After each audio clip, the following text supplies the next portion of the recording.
I don't remember the first thing she said that night, only the way she looked at me when she said it. Like she already knew something I didn't. Her name was Clara, my best friend's older sister. 45, maybe 46. The kind of woman who never needed to speak loudly to be noticed.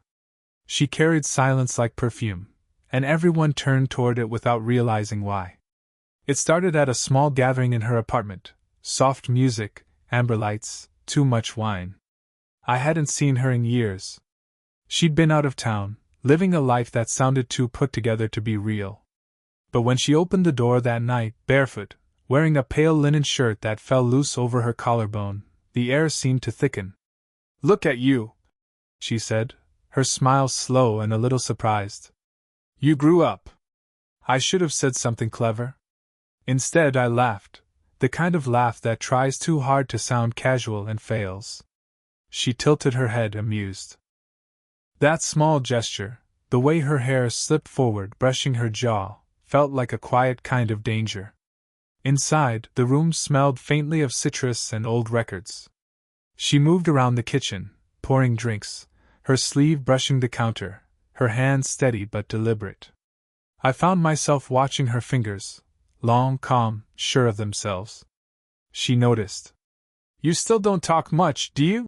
she said, glancing at me over her shoulder. "Guess I never had to," I murmured. She replied, turning back to the sink. Dangerous answer.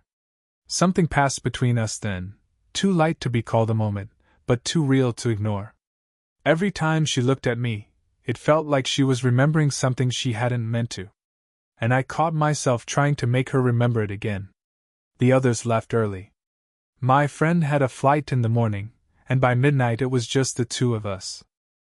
The music had stopped, but the quiet didn't feel empty, it felt suspended, like the air between two magnets that can't decide if they want to touch or stay apart. She sat across from me at the table, one leg tucked under her, holding her glass loosely by the stem. The light hit her skin like it had been waiting for her all evening. I couldn't look away. "So," she said softly, "what have you been doing with your life?" I told her, or tried to. About work, about moving around, about nothing important. She listened, but her eyes kept drifting, from my mouth to my hands, then back again. When I stopped talking, she smiled faintly. "You sound like someone who doesn't know what he's looking for." "Maybe," I said. "Or maybe I found it and didn't notice." That made her laugh, quiet, breathless, almost against her will. Then she reached for the wine bottle, and our hands brushed. Just a second, skin against skin, but it was enough to make every word disappear. Her hand hesitated before pulling back. I could feel the warmth of it long after. She looked at me, really looked, and for the first time, she didn't hide behind that easy composure. Her lips parted, like she was about to say something she shouldn't. "Every time you're near," she whispered, the words barely forming, "I forget to breathe." Before I could answer, before I could even move, the front door opened. A key turning. Footsteps. Her smile vanished. And in that sudden silence, every heartbeat felt too loud to belong to just one of us. The sound of the front door closing echoed longer than it should have. Her brother's voice called from the hallway, something about leaving his jacket behind.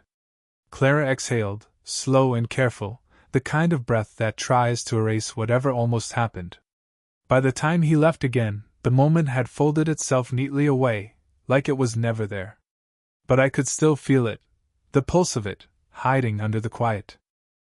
She didn't look at me right away. Instead, she began clearing the glasses, fingers trembling slightly as she stacked them by the sink. The soft clink of glass against glass filled the room like a heartbeat. "You should probably go too," she said eventually, without turning around. "Probably," I said. But I didn't move. Something in my voice made her stop. She stood there for a second, back turned, then leaned against the counter. When she spoke again, her tone had softened. "You were always stubborn. I don't remember being like that." "You were." She smiled faintly, eyes still fixed on the window. "Back when you'd follow your brother everywhere. Always quiet. Always watching. I almost asked if she remembered the day she left, how I stood at the top of the driveway, pretending not to care. But I didn't. The memory hung there between us anyway, unspoken. She turned finally, arms crossed, the low light catching the edge of her cheekbone. You know this, whatever this is, it shouldn't be happening. Why? She laughed, but there wasn't much humor in it. Because I've lived twice your life, for one thing. That's not a reason. It's every reason. The words settled in the space between us, heavy but honest. She moved past me, brushing my arm as she reached for the dish towel. The touch was accidental, maybe. But it stayed, a ghost of warmth that refused to fade. I watched her fold the towel, her movements too precise. You ever get tired of being careful? I asked quietly. That made her pause. Her eyes lifted, slow, searching mine. For a second, she didn't look like someone older, wiser, unreachable. She just looked human. Careful is what's left, she said finally. After you've already lost too much. The words hit harder than I expected. I wanted to ask what she'd lost, but I could tell she wouldn't answer. Still, the way she looked at the floor, fingers tightening on the counter's edge, told me enough. A divorce maybe, or something worse. Loneliness had left fingerprints on her. I stepped closer, not enough to touch, but close enough to share the same breath. She didn't move. The faint scent of her hair, jasmine and something faintly bitter, like black tea, pulled at something unspoken in me. When she finally turned her head, our faces were inches apart. Her voice dropped, low and uneven. You shouldn't look at me like that. How am I looking? Like you don't care what it costs. The words trembled, but she didn't step back. Neither did I. For a moment neither of us spoke. The air between us felt fragile. If one of us breathed too hard, it might break. And then, without meaning to, she reached out. Her fingers brushed my sleeve, lingered, not a full touch, just enough to make silence feel unbearable. She closed her eyes. I shouldn't, she whispered. But she didn't move her hand away. The next time I saw Clara, it wasn't planned. It never was, after that night. Her brother had invited me over to help move boxes from the garage. Clara was upstairs, she said, working, though that word didn't sound convincing coming from her. I told myself I wouldn't go looking for her. I lasted 15 minutes. When I reached the landing, I heard the faint hum of her voice, a voicemail playing through her phone. She was standing near the window, one hand pressed to her temple, listening. I got your message, she murmured into the air, though the call had already ended. She turned, startled when she saw me. You shouldn't sneak up like that. I didn't mean to. Her expression softened, but only slightly. You're helping downstairs? Trying to. She nodded. You always were the trying kind. There was a tension in her tone, something threaded between exhaustion and longing. She looked like she hadn't slept much, hair loose, eyes shadowed, a sweater slipping from one shoulder. I wanted to tell her she looked beautiful, but the words felt too fragile for the room. She sat down at the edge of the bed, rubbing her wrist absent-mindedly. It's been a strange week. Your voice sounded different on the phone, I said before thinking. She looked up sharply. You were listening?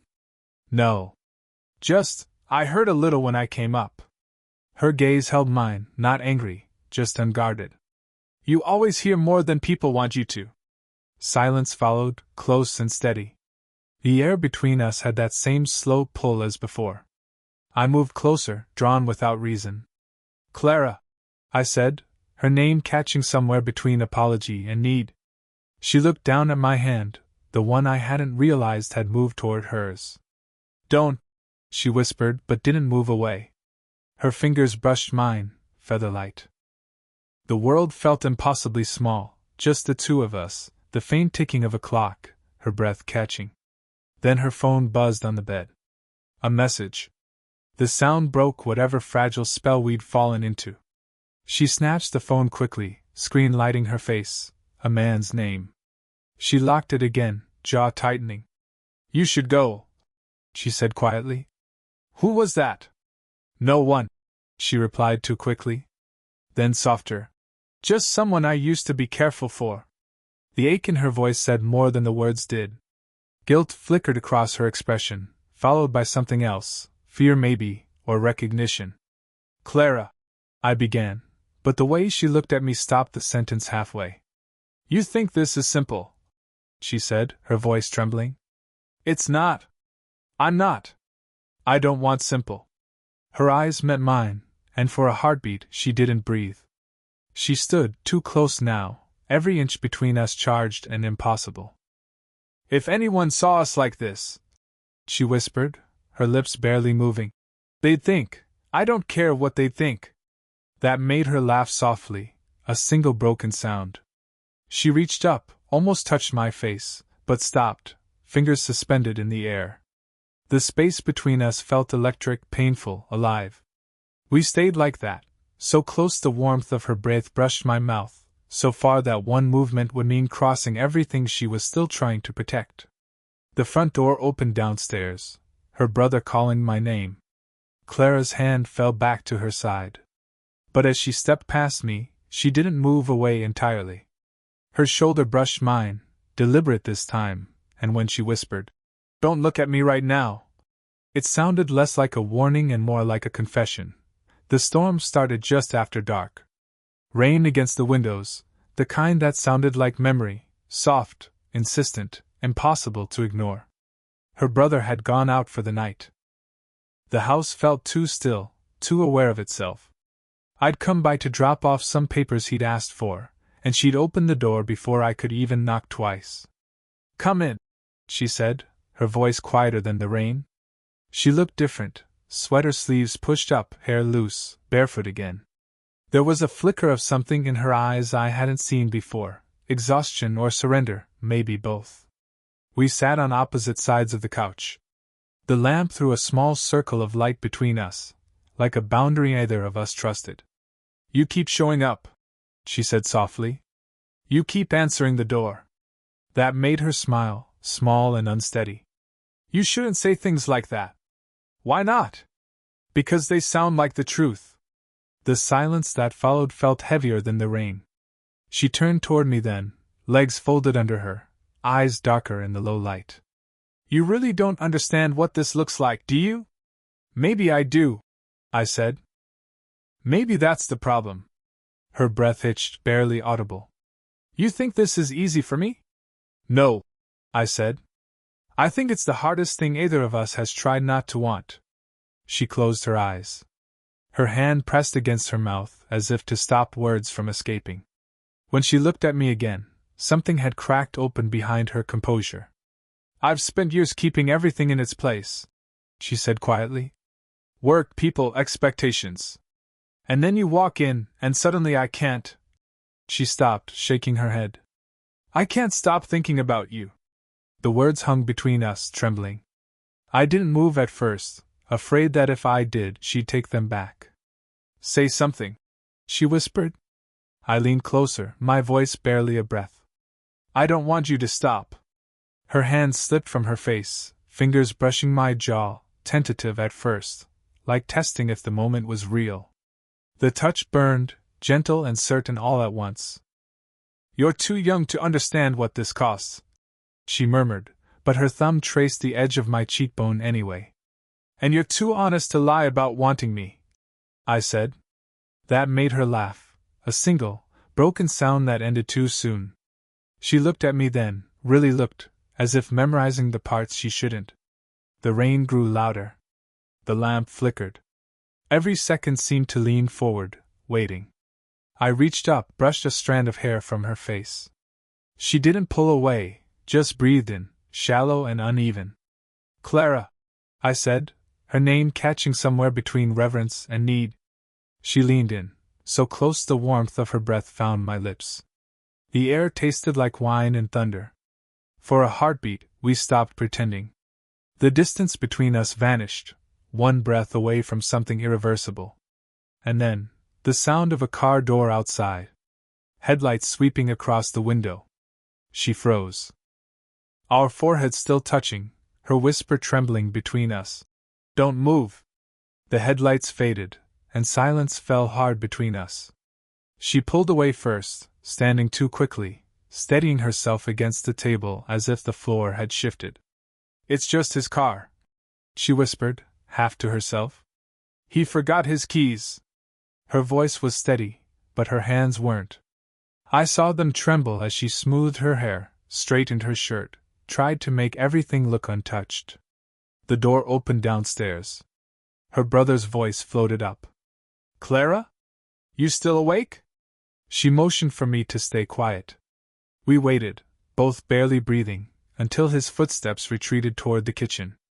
Then she turned to me, eyes sharp with panic and something darker underneath. "This is getting out of control," she said. "Maybe it already is."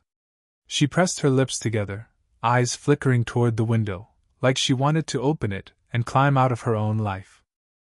"I told myself it was just," she started, then stopped. "I shouldn't have let it get this far." "Too late," I said, quieter than I meant to. That look, part fear, part recognition, was the moment something broke between us. Not completely, but enough for truth to slip through. "I didn't tell you the real reason I came back," she said suddenly. Her voice softened, and I could feel her fighting herself to keep talking. "It wasn't just work or family. I left because of someone.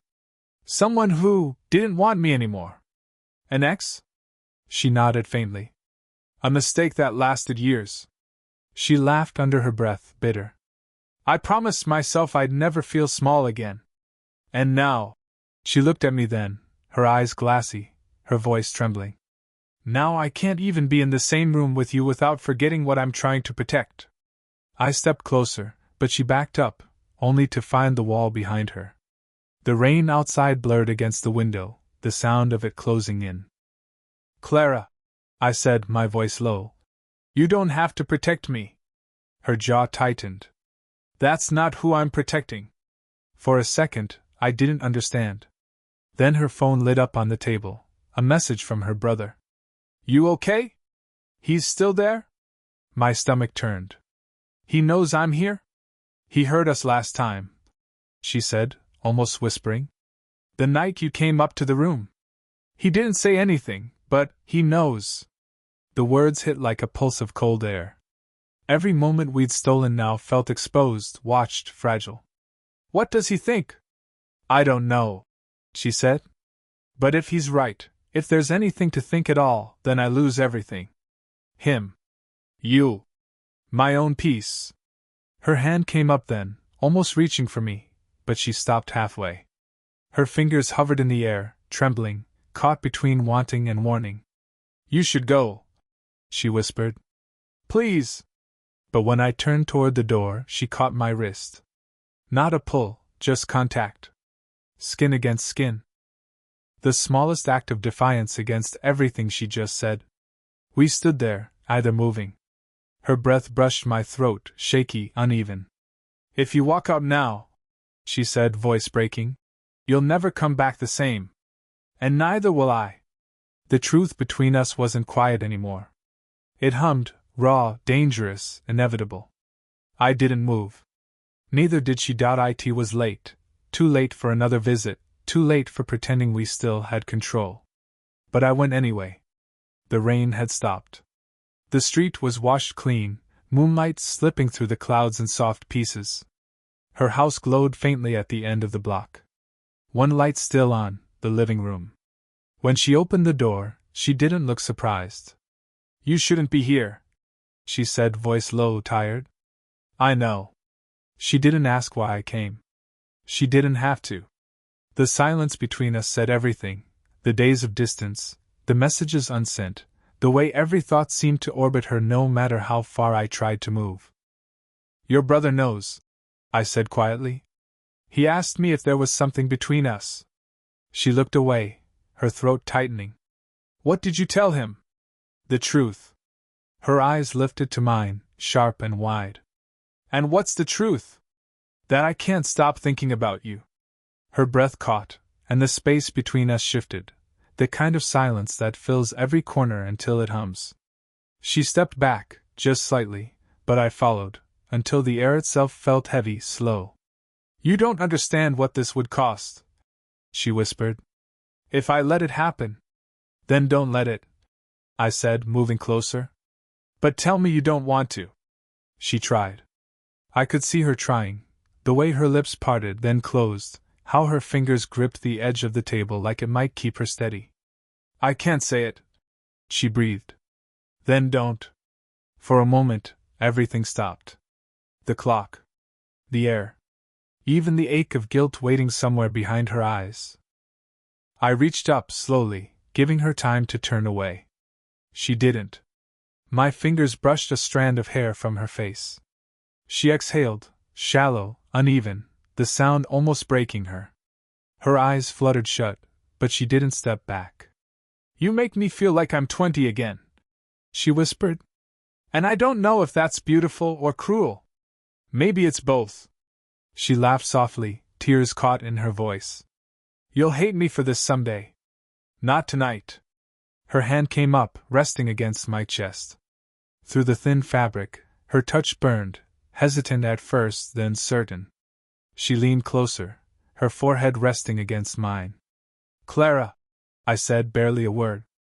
Don't say my name like that, she murmured. It makes it harder to walk away. Then stay. The words hung there, a plea, a promise, a warning. She looked up, eyes shining in the low light. This was never supposed to happen, she said. But it did. And that was it. The truth either of us could unsay. She kissed me, soft, brief, trembling, like a confession whispered against the dark. When she pulled back, her voice was steady again. Now you know, she said. And we can't go back. The room felt different after that, quieter, clearer, inevitable. We stood there, both breathing too hard, both knowing we'd crossed something that had no name. She turned toward the window, the light washing over her profile like morning. I understand you now, she said. And that's what makes this so dangerous. Morning came quietly, the kind that doesn't announce itself, just slips into the room unnoticed. The rain had stopped, and light spilled through the curtains like it didn't know what it was interrupting. Clara sat by the window, knees pulled close, a cup of coffee cooling in her hands. I watched her from across the room, the calm after everything still hanging between us. She looked peaceful, but peace, I'd learned, wasn't the same as certainty. Neither of us spoke for a long time. It wasn't silence anymore, not like before. It was something gentler, worn in.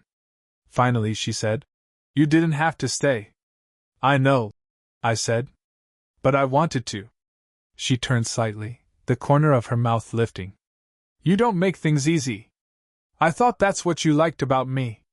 Her laugh was small, quiet, the kind that fills a room without trying. You think too much, she said. You feel too much. Maybe that's why I found you. She looked at me then, really looked. No guilt this time, no pretending. Just the softness that comes after running out of reasons not to care.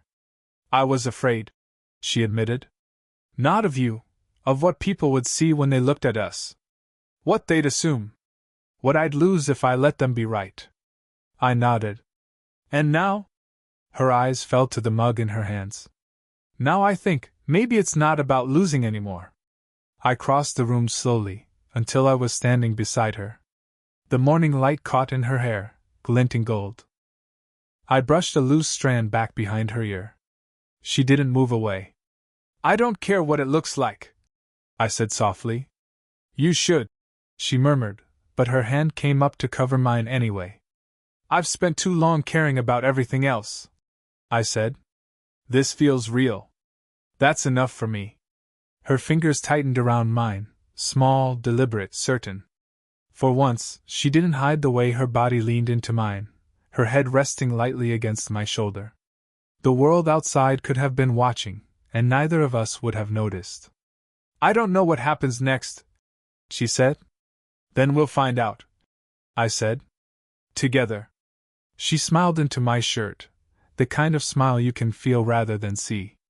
The tension that had held us apart for so long began to dissolve, replaced by something steadier, quieter, stronger. Not a spark this time, a warmth that stayed. After a while, she tilted her head up, her eyes meeting mine. Your trouble, she whispered. You knew that from the start. Her laugh was soft, tired, beautiful. Yeah, she said, leaning up just enough to press a slow kiss to my jaw. But you're my kind of trouble. We stayed like that, hands intertwined, the morning light finding us together, two people who had stopped pretending to be anything other than what they were. No more fear. No more almosts. Just this.